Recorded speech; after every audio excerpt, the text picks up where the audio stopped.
La Fédération des acteurs de la solidarité s'engage pleinement dans le cadre de la concertation du droit à l'emploi, car ça fait partie de son ADN d'œuvrer avec ses associations de terrain, membres de son réseau, à proposer, faire avancer des lois de progrès social.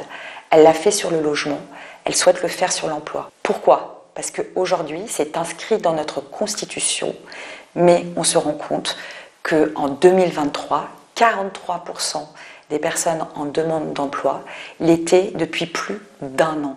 Ça représente plus de 2 millions de personnes. On constate aussi que la privation d'emploi a un impact sur la santé des personnes. Ensuite, c'est quelque chose qui participe de la discrimination, de la stigmatisation des personnes et qui donc continue à aggraver le temps de leur retour à un emploi durable. La force de la fédération, c'est qu'elle intervient sur de nombreux champs de travail, le logement, l'insertion par l'activité économique, la santé, la culture. Elle a donc une approche très globale des enjeux de pauvreté. C'est pour ça qu'elle a été très impliquée dans différentes nouvelles réponses comme Territoire zéro chômeur de longue durée, mais aussi Convergence, Premières heures, Sève Emploi, Travail alternatif payé à la journée.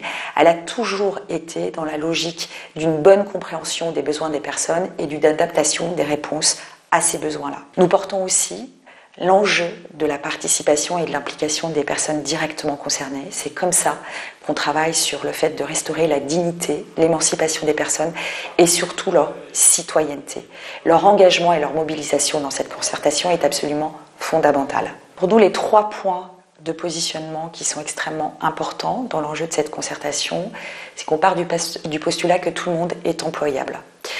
Mais tout le monde est employable, mais il y a aussi un enjeu de la question de l'employabilité. C'est-à-dire que les entreprises ont aussi une responsabilité sur le type d'emploi qu'elles peuvent proposer, sur la façon dont elles intègrent les personnes, dont elles les recrutent. Et pour nous, cette question-là doit aussi se lier pleinement à la question de l'égalité homme-femme. Ça fait partie aussi des enjeux à prendre en compte sur cette concertation du droit à l'emploi. Ce qui est extrêmement important aussi dans cette concertation, c'est la question de la méthode.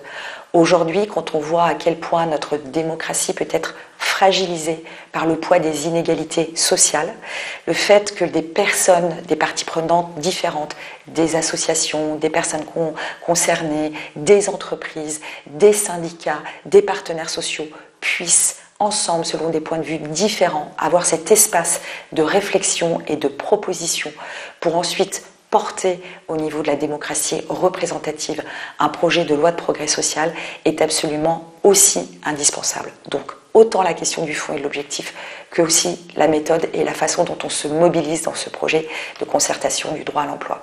À l'heure de la transition écologique, qui est pour nous est pleinement liée à l'enjeu de la justice sociale, ce projet de loi est un levier extrêmement concret, juridique, collectif, pour nous engager à trouver non seulement des réponses auprès de chaque personne, mais aussi de répondre à des enjeux de société.